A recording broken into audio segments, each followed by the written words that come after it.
오늘 우리가 읽을 하나님의 말씀은 창세기 2장 18절에서 25절까지 말씀입니다. 우리 서로 교독 한독 이렇게 읽겠습니다. 여호와 하나님이 이르시되 사람이 혼자 사는 것이 좋지 아니하니 내가 그를 위하여 돕는 배필을 지으리라 하시니라. 여호와 하나님이 흙으로 각종 들짐승과 공중의 각종 새를 지으시고 아담이 무엇이라고 부르나 보시려고 그것들을 그에게로 걸어가시니 아담이 각 생물을 부르는 것이 곧 그 이름이 되었더라. 아담이 모든 가축과 공중의 새와 들의 모든 짐승에게 이름을 주니라. 아담이 돕는 배필이 없으므로 여호와 하나님이 아담을 깊이 잠들게 하시니 잠들매 그가 그 갈빗대 하나를 취하고 살로 대신 채우시고 여호와 하나님이 아담에게서 취하신 그 갈빗대로 여자를 만드시고 그를 아담에게로 이끌어 오시니 아담이 이르되 이는 내 뼈 중에 뼈요 살 중에 살이라. 이것을 남자에게서 취하였은즉 여자라 부르리라 하니라. 이러므로 남자가 부모를 떠나 그의 아내와 합하여 둘이 한 몸을 이룰지로다. 아담과 그의 아내 두 사람이 벌거벗었으나 부끄러워하지 아니하니라. 아멘. 기도합니다. 살아계신 하나님, 우리가 예배를 드리고자 한다고 해서 드릴 수 있는 것이 아니고 하나님이 허락해 주셔야 합니다. 귀한 예배를 드릴 수 있도록 하나님이 해주시니 감사하고 이 예배 꼭 성공하도록 도와주옵소서. 예수님의 이름으로 기도했습니다. 아멘. 오늘 제목은 남자와 여자의 비밀, 특별히 여자를 하나님이 만드셨는데 거기 비밀에 대해서 좀 알아보고자 합니다. 하나님은 사람을 하나님의 형상대로 지으셨습니다.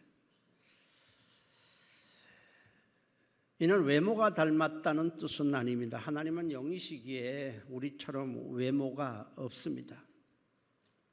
그래서 형상을 따라 지으셨다는 것은 하나님의 성품을 따라 하나님의 성품과 닮게 우리를 지으셨다는 뜻입니다. 성품을 이렇게 닮게 지으신 목적은 사랑의 교제를 하기 위해서입니다. 그렇게 지으신 다음에 거기다가 생기를 불어넣어 사람이 생명이 되게 하셨습니다. 창세기 2장 7절에 여호와 하나님이 땅의 흙으로 사람을 지으시고 생기를 그 코에 불어넣으시니 사람이 생명이 된지라 했습니다. 생명이란 단어의 영어는 living soul입니다. 번역을 하면 살아있는 영혼이란 뜻입니다. 결국 인간은 영적 존재고 하나님의 성품을 따라 지음을 받은 매우 특별한 존재입니다. 그런데 하나님의 성품의 본질은 사랑입니다. 그래서 하나님은 사랑이시라 이렇게 요한일서 4장에 말합니다. 하나님의 형상대로 곧 하나님의 성품대로 지음받은 인간 안에는 사랑에 대한 갈망이 내재되어 있습니다. 하나님은 이렇게 남자를 아담을 하나님의 형상대로 창조를 하셨는데 남자와 여자를 한 번에 창조하신 것은 아닙니다. 처음에는 남자를 지으시고 그때의 여자는 없었습니다. 하나님께서 의도적으로 그렇게 하신 것입니다. 그 이유는 아담을 통해서 장차 예수 그리스도를 조명해 보도록 하기 위해서입니다.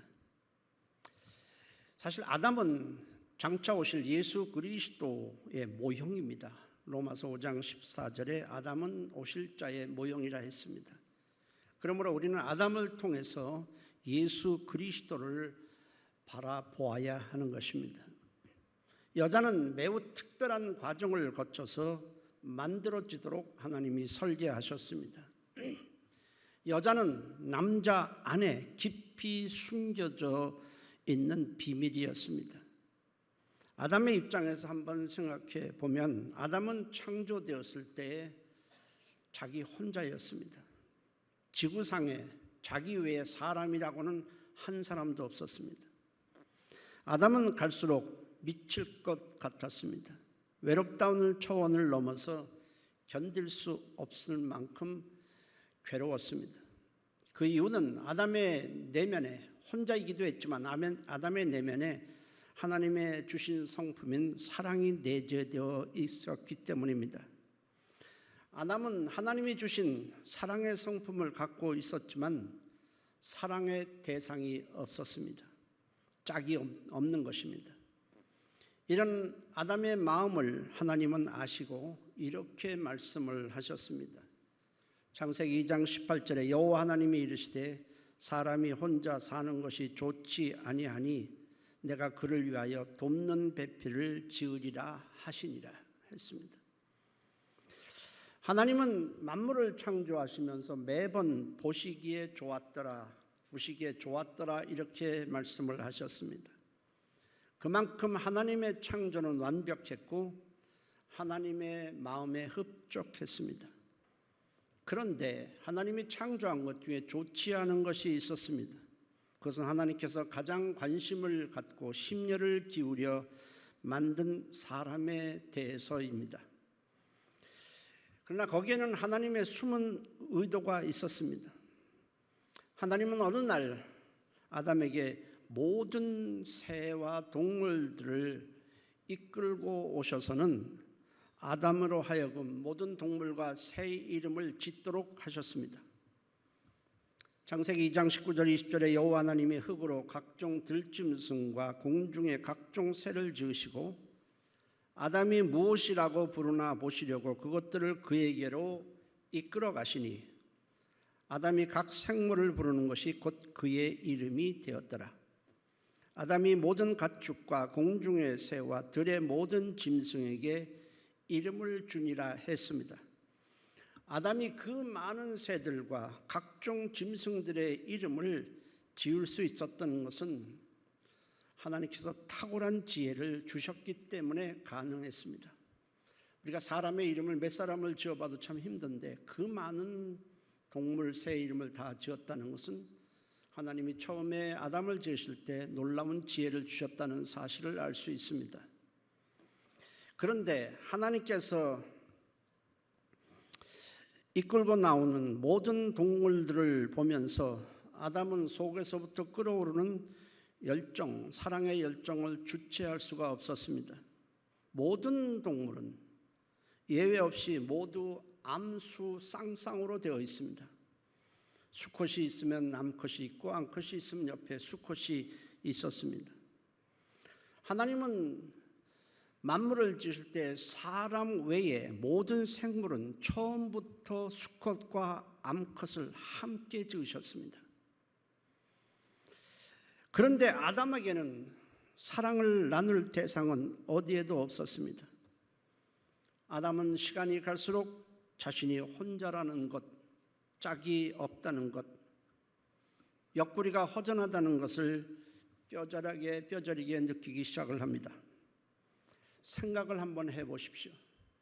누군가 사랑하고 싶고 사랑을 나누고는 싶은데 자기 혼자뿐이라면 마음이 어떠하겠습니까? 사람들은 돈 하지만은 돈을 마음껏 주고 좋은 음식 다 주고 좋은 집 주고 다 주어도 혼자 살려고 그러면 못 살 것입니다. 사람은 사랑을 먹고 살도록 하나님이 지으셨기 때문에 그렇습니다. 하나님은 이런 아담의 마음을 잘 아셨습니다. 왜냐하면 아담이 느끼는 이 허전한 마음은 하나님의 마음과 같기 때문이었습니다. 하나님은 하나님의 사랑의 성품을 하나님도 갖고 계셨지만 아담도 갖고 있었기 때문입니다. 그래서 하나님은 아담을 위해서 사랑을 나눌 수 있는 배필을 만들어 주기로 하셨습니다. 이를 위해서 하나님은 아담을 깊은 잠에 들게 하신 다음 그 옆구리에서 갈빗대 하나를 끄집어내셨습니다. 아담의 옆구리를 찢자 피가 흘러나왔고 그 피 가운데서 갈빗대 하나를 빼내신 것입니다. 그 빼낼 때 아담을 잠들게 하셨다라고 성경은 표현합니다. 잠들게 하셨다는 것은 죽게 하셨다는 겁니다.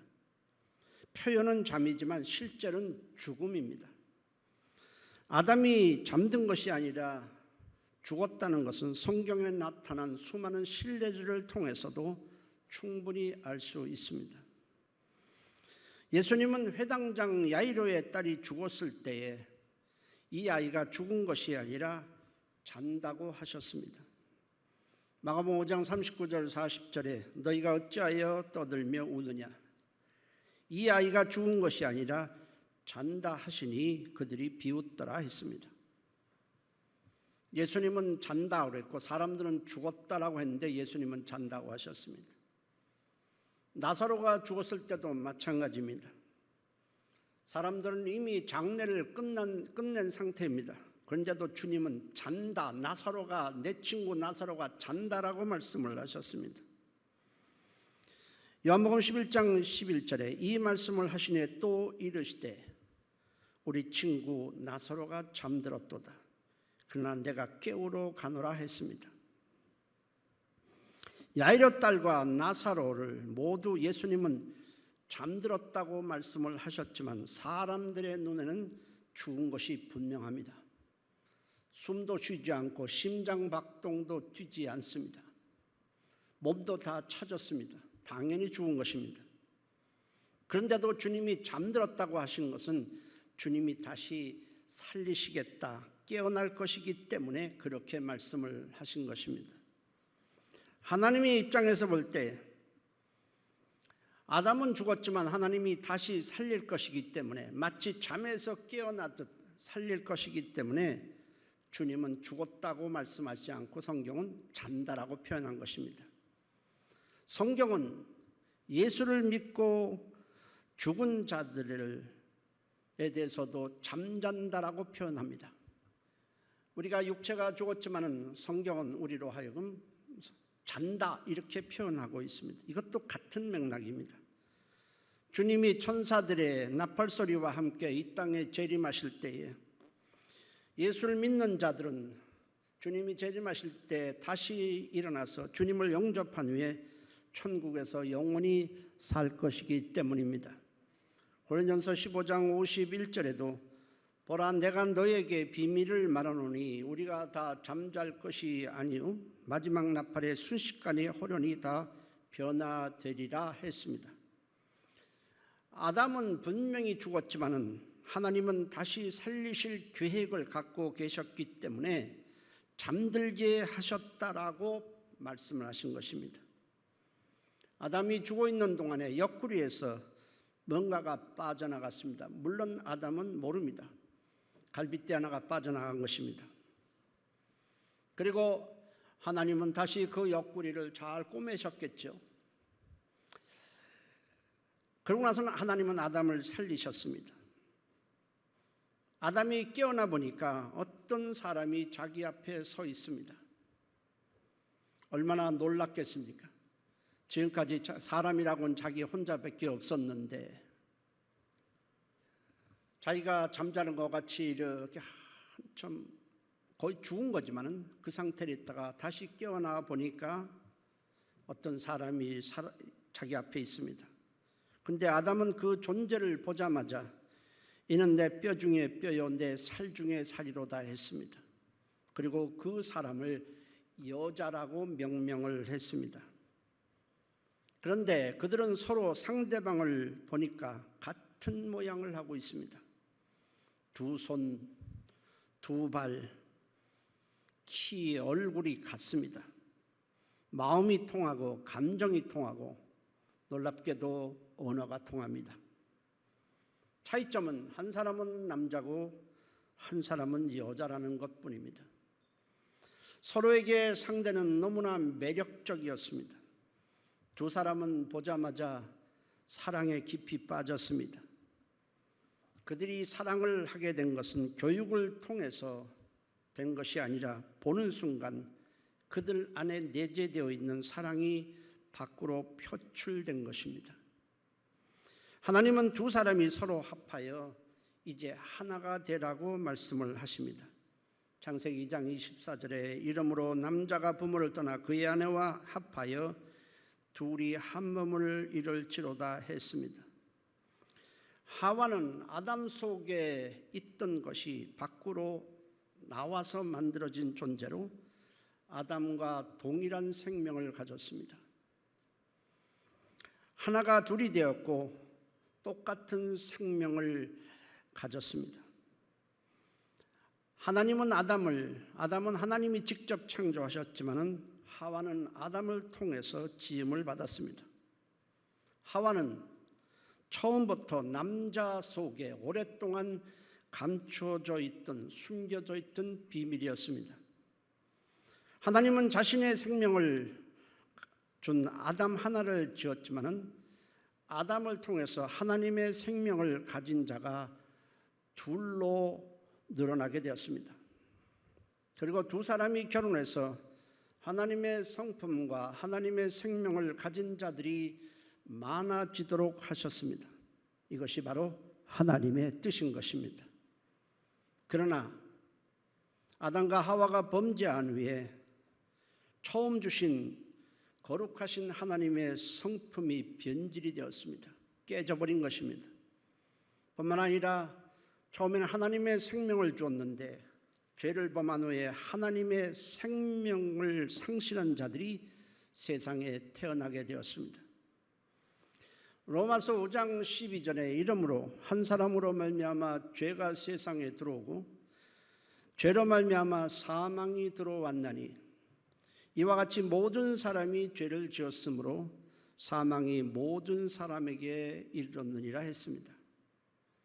그런데 하나님은 처음부터 남자와 여자 두 사람을 동시에 창조하지 않으시고 왜 이렇게 복잡한 과정을 거쳐서 여자가 태어나게 하셨는가입니다.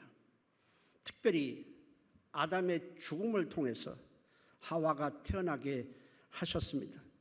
이는 장차 우리에게 오실 예수 그리스도를 미리 조명해 보도록 하기 위함입니다.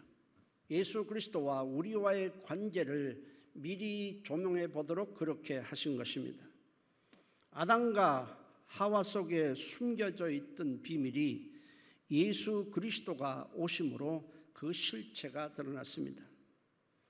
에베소서 5장 31절 32절에 그러므로 사람이 부모를 떠나 그의 아내와 합하여 그 둘이 한 육체가 될지니 이 비밀이 크도다. 거기에는 비밀이 있었습니다. 이는 그리스도와 교회에 대하여 말하노라 했습니다. 아담과 하와의 관계는 예수님과 교회와의 관계입니다. 곧 아담과 하와의 관계는 예수님과 우리와의 관계를 조명한 것입니다. 우리가 알고 있듯이 교회는 건물이 아니고 예수로 말미암아 구원받은 그리스도인들이 하나님을 섬기고 하나님을 예배하는 신앙 공동체입니다. 곧 우리가 바로 교회입니다. 우리 한 사람 한 사람은 바로 교회의 구성원들입니다. 사람이 부모를 떠난 것처럼 예수님은 하나님 아버지를 떠나 세상에 오셨고 십자가에 달리셨습니다. 십자가에 달렸을 때 로마 군병들은 예수님의 옆구리를 창으로 찔렀고 그러자 피와 물이 쏟아져 나왔습니다. 요한복음 19장 34절에 그중 군인이 창으로 옆구리를 찌르니 곧 피와 물이 나오더라 했습니다. 아담의 옆구리가 찢어지면서 피가 흘러나왔던 것처럼 예수님의 옆구리를 찌르자 피가 흘러나왔습니다. 그런데 예수님의 피는 우리 모든 죄를 속지 않은 피고 그 피 속에는 생명이 있습니다. 십자가에 설리신 예수 그리스도의 속죄 보혈을 믿으면 모든 죄를 사함받고 죄로 인해서 잃어버렸던 하나님의 생명을 우리가 갖게 되는 것입니다. 아담이 죽었다가 다시 살아난 것처럼 예수님은 죽으셨다가 3일 만에 부활하셨습니다. 교회, 곧 구원받은 그리스도인, 바로 우리들입니다. 우리들은 모두 예수 그리스도의 신부가 되었습니다.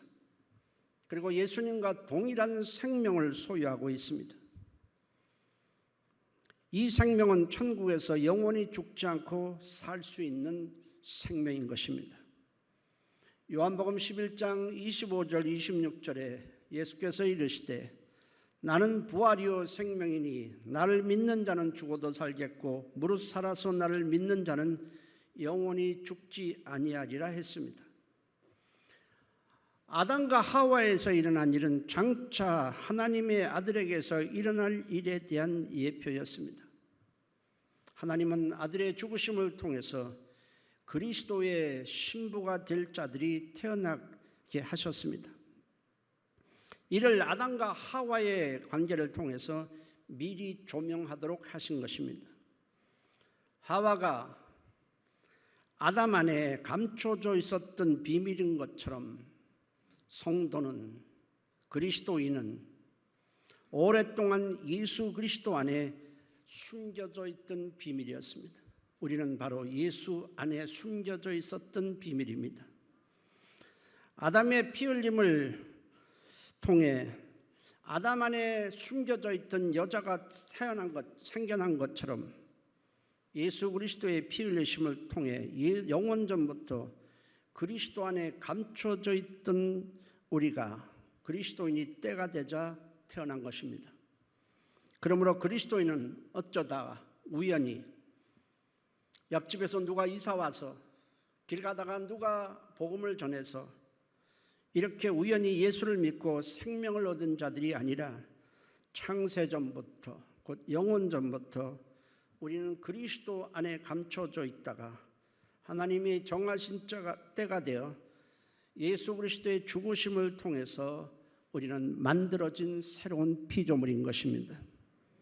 그래서 창세기 1장 4절 5절에 창세전에 그리스도 안에서 우리를 택하사 우리로 사랑 안에서 그 안에 거룩하고 흠이 없게 하시려고 그 기쁘신 뜻대로 우리를 예정하사 예수 그리스도로 말미암아 자기의 아들들이 되게 하셨으니라고 했습니다. 여러분, 우리가 구원받은 것은 시점이 있지만은 사실은 하나님께서 우리를 영원전부터 우리를 구원하고 자녀로 삼고 예수 그리스도의 신부가 되기로 계획해 놓으셨습니다. 하나님은 아담과 하와, 아담에게서 하와를 만드신 다음에 이 두 사람의 역할에 대해서 두 가지를 말씀을 하셨습니다. 첫째는 둘이 한 몸을 이루라는 것이었습니다. 그의 아내와 합하여 둘이 한 몸을 이룰지로다라고 했습니다. 아담이 하와와 연합하여 하나가 되었듯이 예수님과 바로 우리는 하나가 되라는 뜻입니다. 우리는 예수 그리스도로 말미암아 하나님의 생명을 가졌을 뿐 아니라 이제 주님과 영원히 함께할 자가 되었기 때문에 이제는 예수님과 뜻이 하나이고 목적이 하나이고 방향이 하나이고 영원히 함께 살아야 할 존재인 것입니다. 예수님과 우리는 이제 떨어질래야 떨어질 수가 없습니다. 예수님은 우리와 함께하기 위해서, 우리와 하나 되기 위해서 오셨습니다. 그래서 예수를 임마누엘이라고 합니다. 주님께서 십자가를 앞두고 겟세마네 동산에서 땀방울이 핏방울이 되기까지 기도를 하셨습니다. 그 중에 이런 내용이 있습니다. 요한복음 17장 21절 22절에 아버지여, 아버지께서 내 안에 내가 아버지 안에 있는 것 같이 그들도 다 하나가 되어 우리 안에 있게 하사 세상에서 아버지께서 나를 보내신 것을 믿게 하옵소서. 내게 주신 영광을 내가 그들에게 주었으니 이는 우리가 하나가 된 것 같이 그들도 하나가 되려 함이니이다 했습니다. 우리는 예수 그리스도와 하나입니다. 그래서 주님은 내가 너희 안에 너희가 내 안에 있다고 그랬습니다. 우리는 자꾸 세상에 한눈을 팔지만은 주님과 우리는 결코 떨어져서는 안 될 공동 운명체인 것입니다. 하나됨의 핵심은 주님을 믿고 따르고 사랑하는 것입니다. 주님에 대한 믿음이 약해지고 주님에 대한 사랑이 식어지면 결국 주님과 멀어지고 주님과 갈라설 위험이 있습니다. 그러나 여러분, 예수님을 떠나면 우리는 생명을 잃어버립니다. 예수님과 갈라서면 우리는 천국을 잃어버립니다. 예수님과 갈라서면 우리에게는 복이 없습니다. 복을 잃어버리고 우리에게는 저주만이 있습니다. 예수님과 갈라서면 우리는 다시 죄와 저주의 마귀의 종이 될 뿐입니다. 예수님과 갈라서면 영원한 지옥 불못에서 살아야 합니다. 예수님과 함께하느냐 갈라서느냐는 것은 너무나 중요한 일입니다. 함께하면 천국에서 하나님의 영광 가운데 영원히 살지만은 예수님과 갈라서는 순간에 우리는 지옥 불못에서 영원한 심판을 받고 살아야 하는 것입니다. 두 번째로, 그래서 주님은 첫 번째로 하나가 되라고 했습니다. 예수님과 우리와 하나가 되라는 것입니다. 두 번째는 상대를 부끄러워하지 말아야 한다는 것입니다. 창세기 2장 25절에 두 사람이 벌거벗었으나 부끄러워하지 아니하리라 했습니다. 부끄러워하지 않는다는 것은 소극적인 표현이고, 적극적인 표현은 서로 상대를 사랑하고 자랑하고 기뻐하라는 것입니다. 여러분, 예수님은 우리를 택하셨습니다. 구원하셨습니다. 근데 예수님은 우리를 굉장히 기뻐하시고 자랑스럽게 여기십니다. 여기에 좀 마음이 찔리기도 하지만 실제로 그렇습니다. 왜 그럴까요? 우리는 예수님의 죽음을 통해서 우리는 예수님의 신부가 되었고 예수님의 생명을 가진 자가 되었기 때문에 그렇습니다. 그냥 물건 만듯이 만들어진 존재가 아닌 것입니다. 자신의 죽음을 통해서 우리가 만들어졌기 때문에 주님은 우리를 보고 굉장히 기뻐하며 자랑스럽게 여기는 것입니다. 스바냐 3장 17절에 너희 하나님 여호와가 너희 가운데 계시니 그는 구원을 베푸실 전능자이시라. 그가 너로 말미암아 기쁨을 이기지 못하시며 너를 잠잠히 사랑하시며 너로 말미암아 즐거이 부르며 기뻐하시리라 하리라 했습니다.